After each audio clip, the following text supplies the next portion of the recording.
Welcome to the Matt Bernier Show. What's going on? Welcome in the Matt Bernier Show here on DRF TV, live.drf.com, Twitter, Facebook, Daily Racing Form pages all over the place, livestream.com as well. My name is Matt Bernier. Today is Friday, September the 8th, 2017. We are in the first weekend post-Saratoga, post-Del Mar. If you check this thing out podcast and you can't follow along with us live, you've got YouTube, SoundCloud, iTunes, video.drf.com. Plenty of options for you to find this show. We're at the point now, though, where I wanted to, and I kind of teased it a little bit last week, we're at the point in the year where I think we're all ramping up toward the Breeders' Cup. And it's time to start paying attention to those sort of bigger divisions. And now that we have Saratoga in the rear view, now that we have the summer meeting at Del Mar in the rear view, it's time to start talking about Del Mar in a few weeks from now. I believe 8 to be exact, because we're talking about the first weekend in November in the Breeders' Cup World Championships. And I brought up a little bit last week that maybe now is the time to start talking about divisions and sort of getting your list together. And if you haven't gone through and taken your notes, maybe now is a good time to start doing that. Go through, pull up Formulator, and go and look at charts and look at all the replays and start taking your notes. And I figured let's start off and we'll do this going forward for different divisions. Then if things change, we'll obviously make tweaks between now and the first Saturday or the first Friday in November, depending on which day these races are run. But let's start off with the big one, because it's the division everyone talks about the most. It is the biggest race on Breeders' Cup weekend. It's the Breeders' Cup Classic, and I have to be honest with you, like I said, we'll do this going forward, some top fives. I had a hard time finding 5 that I thought were sort of worthy of being on this list. It kind of, you've got the top 3, and then you've got quite a large gap between them and 4 and 5 and anybody else. So we're going to go in reverse order here as far as what I think, reverse chronological order of my top 5 as things stand here today on September the 8th. Let's start off with number 5. Number 5 is a horse that we saw just 2 weeks ago.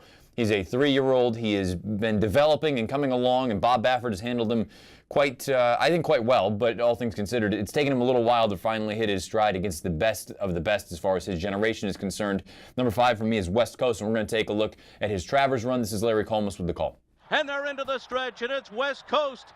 IRAP confronts him. Gunnavera comes up on the outside of them, and Taprit is 4th.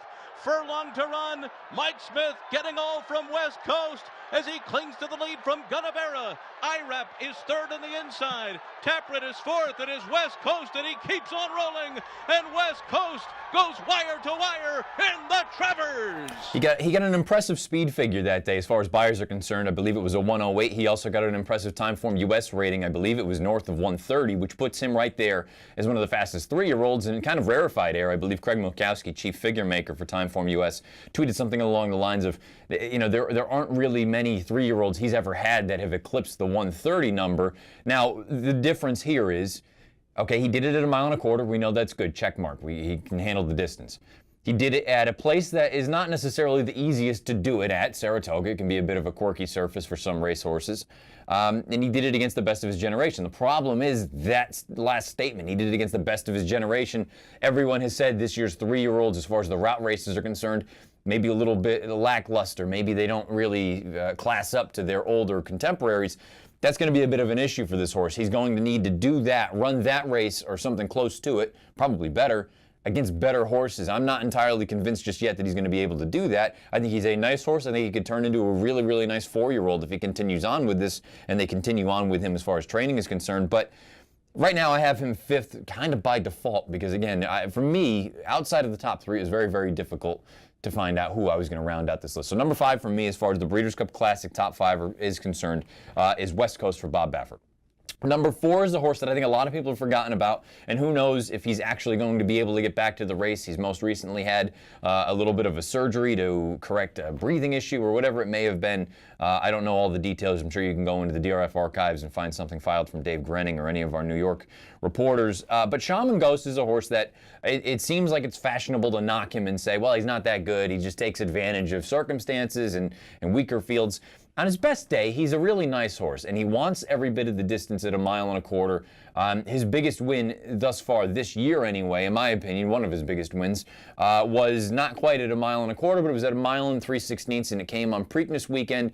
This is Shaman Ghost winning the Pimlico Special. Pimlico and Dolphus. Dolphus tries to break away, but here's Shaman Ghost on the outside. Shaman Ghost chasing Dolphus and chasing down Dolphus to the final furlong. Here's Dolphus digging down on the inside, but Shaman Ghost on the outside, up to even terms. Dolphus, Shaman Ghost, head to head for the last furlong. Shaman Ghost and Dolphus, Shaman Ghost and Javier Castellano. Dolphus fighting on. Shaman Ghost in the Pimlico Special. He's always going to be a horse that he's not sexy. I mean, let's just call a spade a spade. He's just going to kind of grind, and he needs every bit of the distance. He reminds me a little bit of one of my other favorites, Opportunity. He's never going to blow you away, but he just wants distance, and he's going to keep coming.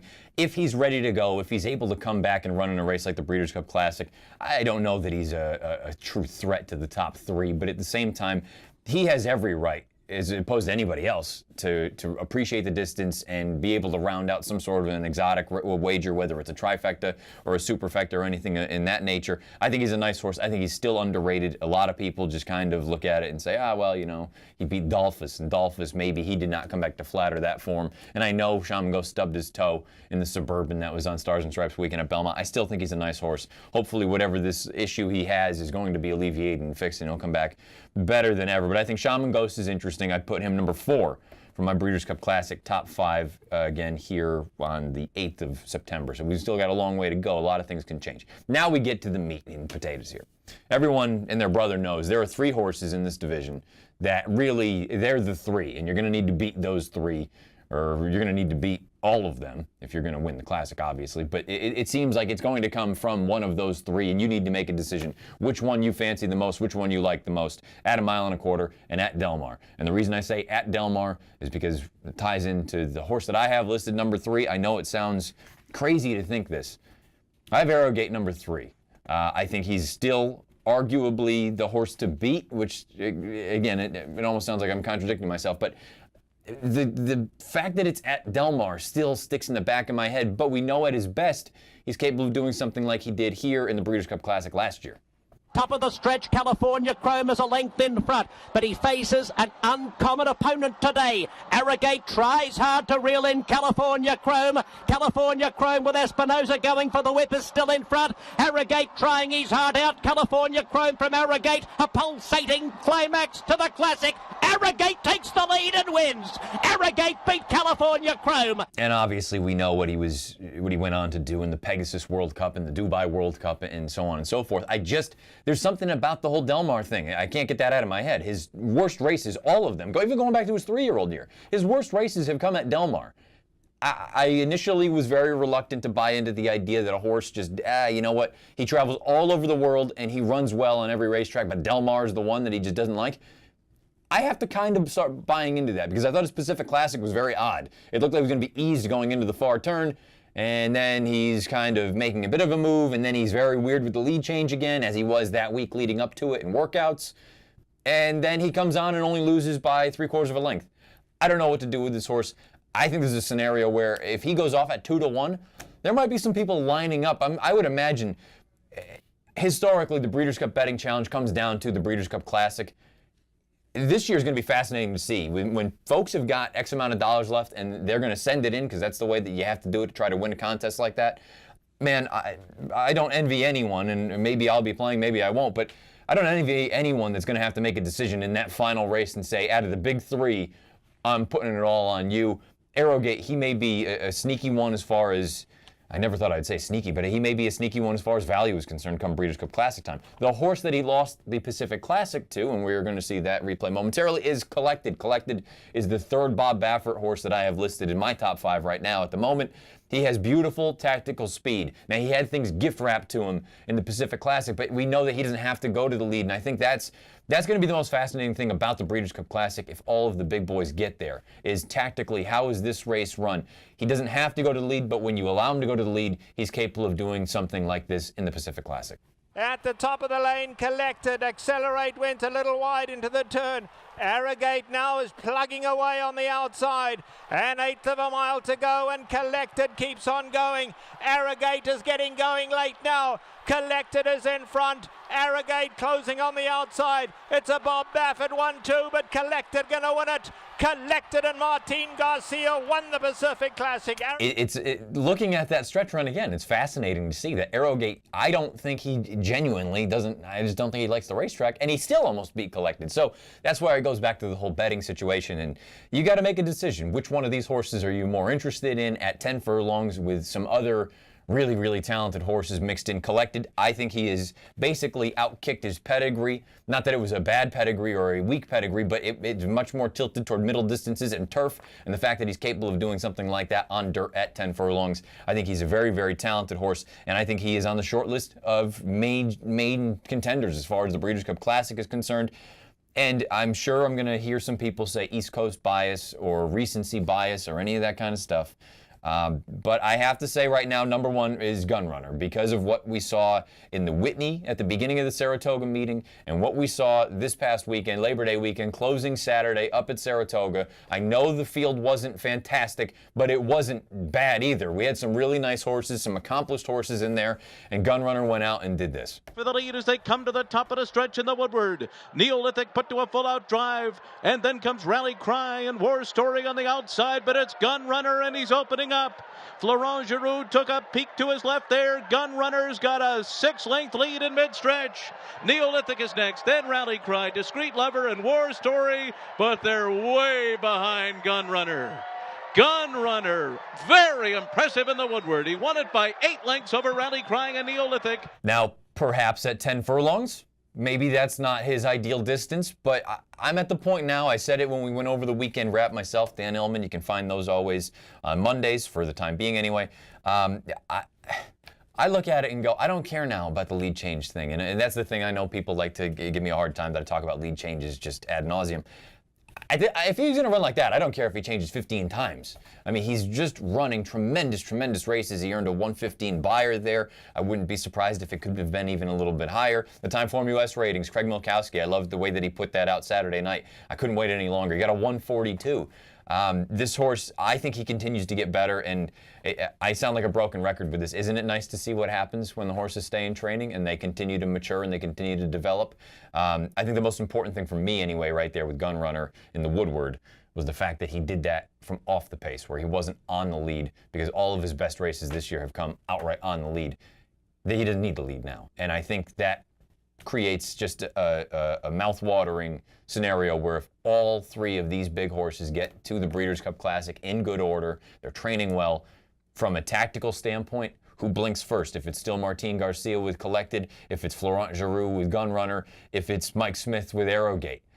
Does Arrogate take back and let those 2 go at it? And if those 2 go at it, who's the one to take the initiative? Does Flo go with Gunrunner, or does he sit? Because again, we saw that that's not an issue. Does Martin say, I know that this horse Collected has won on the lead here at Del Mar, going 10 furlongs, I'm going to go on with it? Or maybe there's the X factor in the entire race and you get some other horse that just shows tremendous speed and it kind of makes it even more of a chess match. I think it's a fascinating thing to think about, and I hope all 3 of the big horses get there. And you know what, for my top 5 anyway, I hope all 5 of them get there. I think West Coast is going to need to improve. I think Shaman Ghost obviously is going to need to improve, but my goodness, if we get those 3 horses, if we get Arrogate, we get Collected, and we get Gunrunner that all show up first Saturday in November down at Del Mar for the Breeders' Cup, I think we're in for quite a treat as far as racing fans are concerned. We're going to take a quick break here on the Matt Bernier Show. When we come back, we're going to do a very, very quick, we got a lot to cram into a short amount of time. We're going to do a very quick review and preview for some handicapping stuff, and then I know some of you maybe not football fans, or you think that I'm an idiot and don't know how to pick. At the very end of the show, we come back into the trifecta, the NFL trifecta for week 1 coming up here. The Matt Bernier Show, stay with us.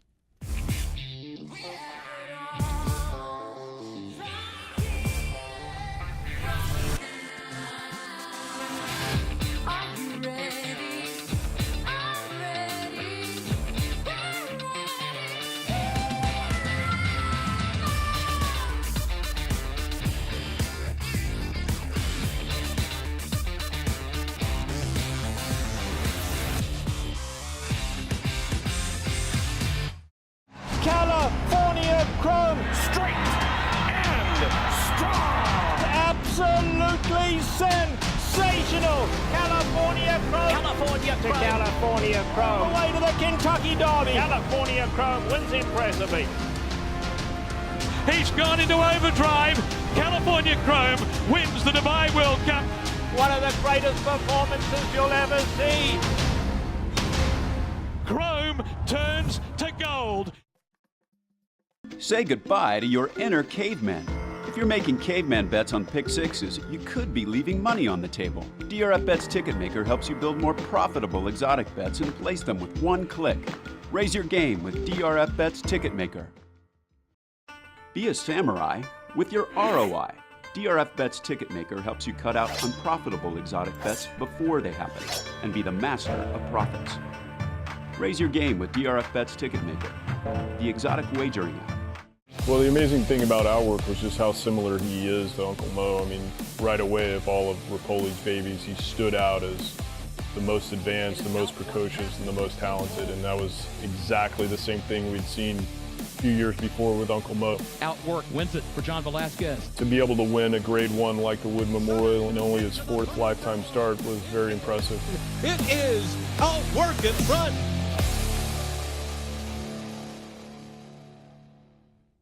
Quarter after 12 in the East, quarter after 9 in the West, the Matt Bernier Show, DRF TV, live.drf.com, livestream.com, Twitter and Facebook as far as the social media is concerned on the Daily Racing Form pages. This might be the fastest review and preview segment we have ever done because that opening segment went 5 minutes longer than I thought it would. So here we go. We're going to dive into it. Bear with me. You're going to get stretch runs. You're going to get all sorts of replays real quick. The Saranac last week, and I thought the most likely winner in the race was Bricks and Mortar. I didn't love him at a short price. I thought a live long shot and an interesting runner coming in from Canada was Mr. Haverkamp. Larry Colmus with the stretch run. On the outside, Rocketry is next. Caviar's Arm, Mr. Haverkamp along the rail, and Yoshida. Voodoo Song's got another furlong to run. He's got a 2-length lead. Bricks and Mortar's trying again. Yoshida storming down the center of the course. Voodoo Song by 2. Yoshida coming. Voodoo Song. Here comes Yoshida. Here comes the wire. Voodoo Song loves the spa. He won the Saranac. Big effort from Voodoo Song, I believe his 4th victory at the Saratoga meeting. It's only 6 weeks and he won 4 races, including a graded stakes race. Big effort there. Mr. Haverkamp maybe a little bit too much too soon, down on the inside. Bricks and Mortar, I didn't think the trip was a disaster like some people do, but there was some issues. He ran on very well at the end. Don't give up on him just yet. Del Mar Debutante, let's go out to the West Coast. The 2-year-old fillies thought it was a fascinating race on paper going into it. My pick in the race was just a smidge, but I thought the most likely winner was Spectator. Trevor Denman with the stretch run. Bianchi, the other favourite, just a smidge, didn't fire either today. They come for home now, and it's Moonshine Memories. PD Bianchi's chasing on the outside. These two have it to themselves. It is Moonshine Memories holding on to it.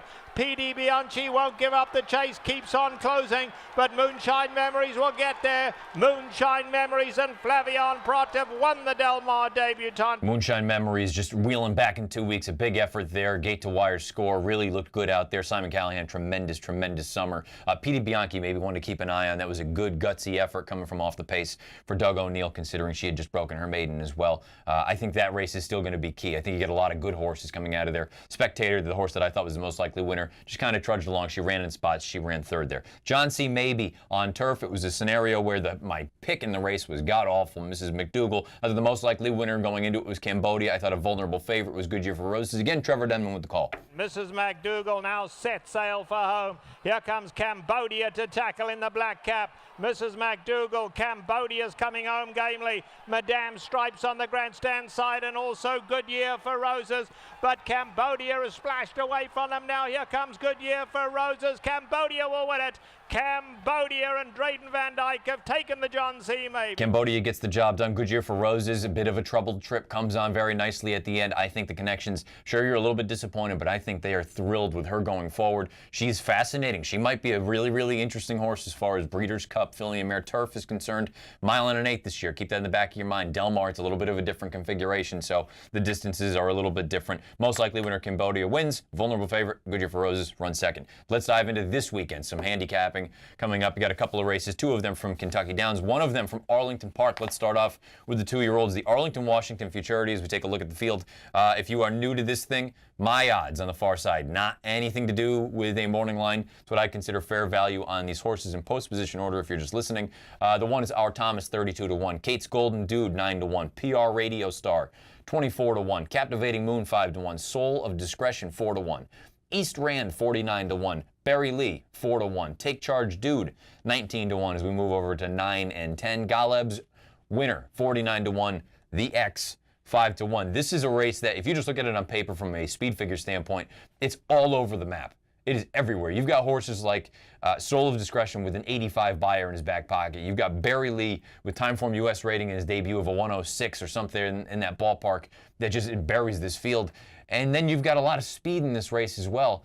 I wanted a horse that I think there's still upside. I want a horse that's going to be able to come from off the pace. I think the distance is going to be beneficial. And we're going to take a look at my live long shot and my pick in this race. It's the X. We're going to take a look right now as he turns for home. He's just going to angle out. He's in the little Penta Silks for Ben Colebrook. Angles out to the clear. I know he opened up very nicely, but my goodness, once he gets to the clear, this horse finishes. It's also worth noting he's a little bit slow into stride. He had a spot of trouble going into the far turn, and I don't even want to call it trouble, but he needed to wait a little bit. I think they threw a lot at this horse. I don't want to say they threw a lot at him. I think it was an educational debut. I think he's really, really interesting in here. I have him listed as a live long shot. I mean, truly, he's not going to be a long shot. I think he's going to be a middle price in that 5 or 6 to 1 range. I made him 5 to 1. I'm looking forward to playing the X in the Arlington Washington Futurity. Perhaps he's a horse that you key in some sort of an exact the top and bottom along with some of the more likely win candidates if you think that the pace holds up and these horses can go on with it going 7/8 on the synthetic surface. Let's go to Kentucky Downs, everyone's favorite. I have a very, very difficult time handicapping there or watching races there because I don't know where the wire is from time to time, but it's hard to deny that it is player friendly based on the takeout, and you get just giant payouts. I don't know of another racetrack where the payouts are as astronomical as they are at Kentucky Downs, and obviously part of that is the takeout, but at the same time, you just get some incredible results, and it is just fun to watch the racing there. Let's talk about the ladies' turf tomorrow afternoon down in Franklin, Kentucky. In post position order, the 1 is Bowley, 6 to 1. Linda, 7 to 2. Hone In, 49 to 1. Zupessa, 9 to 2. Miss Temple City, 3 to 1. Majestic Angel, 32 to 1. Susie B, 10 to 1. Seeking Paradise, 13 to 1. Keep in mind, all of these numbers are prior to scratches. So some of these horses I know have been cross-entered in other races. Maybe they've already run, whatever the case may be. I think this race is ripe with a vulnerable favorite. I mean, she is still the most likely winner, but I think a vulnerable favorite in a major, major way here is Miss Temple City. We're going to take a look at her matchmaker right now. I have to be honest with you. This was a horrible performance.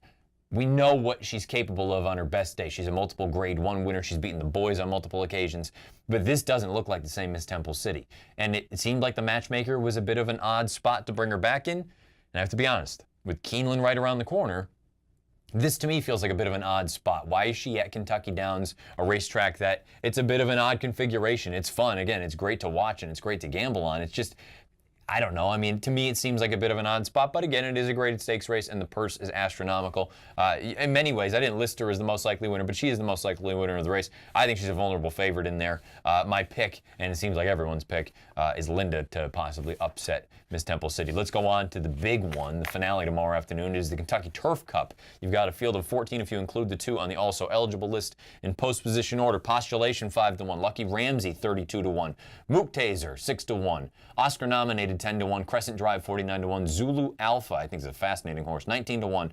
Enterprising 10 to 1. Bullard's Alley 6 to 1 as we turn over 9 through 14. Again, 13 and 14 they are on the also eligible list. The 9 is One Go All Go, 24 to 1. St. Louis 24 to 1. Taglib 6 to 1. Nessie 19 to 1. This is a race for me. I think Postulation is very logical. I think Mook Taser is very logical. I think Taglib is very logical. I also think my pick in the race and my live long shot, Bullard's Alley, is very, very dirty. I think he's the definition of dirtied up.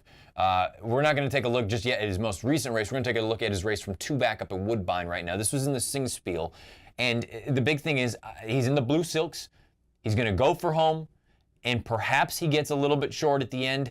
I wonder if you look at the timing of the runs with the horse on the outside that comes over the top. I believe it was Aldous Snow, who feels like he's a million years old. I wonder if he had waited and started the run at the same time as Aldous Snow, would the result have been different? Because you see they are well clear of third in this spot. It's still a very, very good effort from Bullard's Alley. I also love the fact that this horse has proven himself. He can run well enough anyway at Kentucky Downs when it's still a bit of an anomaly and an unknown for many of these other horses in here.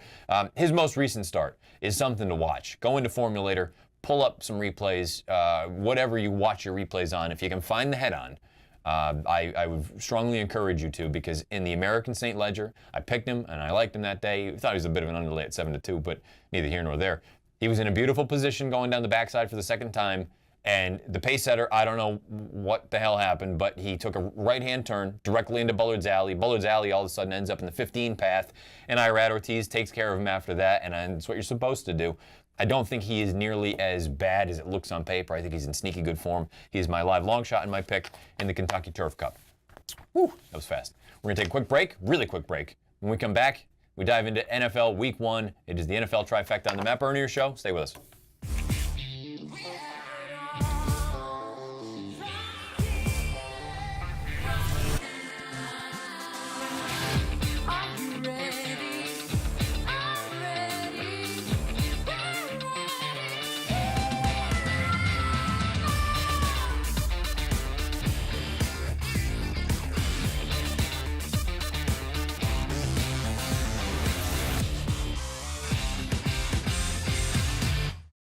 California Chrome, straight and strong. Absolutely sensational. California Chrome. California To Chrome. California Chrome. Away to the Kentucky Derby. California Chrome wins impressively. He's gone into overdrive. California Chrome wins the Dubai World Cup. One of the greatest performances you'll ever see.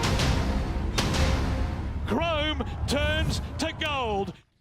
12:26 on the East, 9:26 on the West. The Matt Bernier Show, DRF TV, live.drf.com, livestream.com. And thank you to those of you on social media, the Daily Racing Forum's Twitter handle at DRF Inside Post, and the Daily Racing Forum Facebook page. We stream this thing live on there if you can't get to a computer or whatever else it may be. If you check it out podcast, you know how to do it. And we'll go over all that at the end of the show. Let's dive into it. It's finally here. The NFL is back. Last night kicked off. I'm sure some of you are laughing because the New England Patriots lost, and no one likes the Patriots unless you are from New England or you're a Patriots fan. I am both of those. So, you know what? It is what it is. I'm not stunned by the result. It was something that I didn't think was going to happen. I thought they would win, but I mean, Kansas City's a good team. It's not like they're a bunch of ham and eggers. And look, Kareem Hunt is really, really good. He's really, really good, and it makes you wonder. I mean, I don't think it would have made a difference. I mean, unfortunately, he got hurt in the preseason, but I don't think he was going to keep that job for very long because this kid looks like he's the goods. Let's dive into it. So the way that we did this last year, we went through 3 games a week. That's why we call it the trifecta, a little play here. And the goal is to be profitable, to try to win. Last year, I believe it was basically at the break-even point, just a shade below 52%. It was something stupid like 51.8, which technically is not profitable. So we're going to try to be a little bit better than that this year. And let's start off, much to producer Craig's dismay, the first game we're going to talk about is the New York Jets and the Buffalo Bills. Now, I asked Craig yesterday, as the resident Jets expert, am I stupid for picking the Jets because I know they're a dumpster fire? And am I dumb for taking the points? And he sent me a text last night as the game is going on, and he goes, don't ever, ever, ever put your faith in the Jets when you're trying to make money. I'm doing it probably against his better judgment. 8.5 seems like a big number to me, and I got these numbers yesterday. You can find them on ESPN.com. That's basically what I'm going. I know you can shop around whether you have a place in Las Vegas that you go to, or maybe you just have a person, and we'll leave it at that you go to, and you can make a wager or two. 8.5 is the number I saw with this game. I think Buffalo's pretty much a dumpster fire as well. I don't think they're very good. I know Tyrod Taylor's going to play. He's out of the concussion protocol thing. And Shady McCoy is the best player on the field, period. But 8.5, I don't think the Bills are that good. I know that the Jets aren't good, but 8.5 seems like a big number. Give me 8.5, taking the points with the Jets going up to Buffalo. Let's move on to game number 2. I like this one a lot. I think the Giants have a chance to be really good this year. A friend of mine back home in Massachusetts is a Giants fan, and He just is very, very down on this team. And I wonder if it's just kind of the pre-programmed notion of, it's the Giants. They're going to be 8-8, 9-7. I think they're going to be a little bit better than that. I wouldn't be surprised if they at least contend to win the division. At the very least, I think they're a wild card team. They're catching 4 points going down to Jerry World on Sunday night. It feels like this has been the Sunday night game for the past 7 years. For the first weekend of the year, the Giants at the Cowboys or vice versa. I think the Giants are good. I think even with Beckham being a little bit dinged up here, I think you've got some good things. Too many people are down on Brandon Marshall. He may not be the old Brandon Marshall, but he's still all right. You've got Sterling Shepard in there. Paul Perkins, I'm not sold on him just yet. I don't think anybody here in the tri-state area is completely convinced on Paul Perkins just yet. And with the Cowboys, I know you get Zeke, and he's going to play. I don't know. I mean, I think the Cowboys are nice. I don't think they're unbelievable. I think they are probably an 11 or 12 win team. And I think them and the Giants, they're going to throw it down. And hopefully we have a good game Sunday night. I'm going to take the Giants on the road plus 4 points. And then we go on to Monday night. You get 2 games this Monday. Let's go the Saints plus 3.5 at the Vikings. I know Drew Brees is not the same away from the Superdome, but it is still being played in a domed venue up in Minnesota, and I mean the Vikings are good, don't get me wrong, but I'm not shaking in my boots about them, and the fact that with this offense, I know you lose Brandon Cooks to the Patriots, but you still got some really, really talented players. Ted Ginn seems to be playing well in the preseason and in training camp. You've got Michael Thomas, who I think is a complete stud. Kobe Fleener, I'm not even going to comment on him because he's just been tremendously disappointing. And now, I don't know that Adrian Peterson is completely toast. And if you're ever going to have a chip on your shoulder, isn't it going to be this game when you go the first time you play for your new team down in New Orleans and you're going back to the team that basically said you can't do it anymore? You're going back up to Minnesota. Give me the Saints plus 3.5 at the Minnesota Vikings. So a quick recap: the Jets plus 8.5 at the Bills, the Giants plus 4 at the Cowboys, the Saints plus 3.5 at the Minnesota Vikings. That's going to do it here on the Matt Bernier Show, 12:30 on the East Coast, 9:30 on the West Coast. Again, if you've watched on live.drf.com or livestream.com, thank you for doing so. The social media venues that we've got, we have the Twitter handle as far as the Racing Forum is concerned, at DRF Inside Post, and the Daily Racing Forum Facebook page. If you watch the podcast or listen to the podcast, you have YouTube, SoundCloud, iTunes, video.drf.com. If you want to follow me on Twitter, you can do that, at Bernier_Matt. Fire away. I'll respond to you sometimes. Sometimes I won't. Most of the time I will, though. I try to be pretty good about that. So without further ado, as we always do on the show on Fridays, we're going to throw it right into Out of the Gate. It's a good episode of Out of the Gate. Enjoy it. Best of luck this weekend. We'll talk next Friday.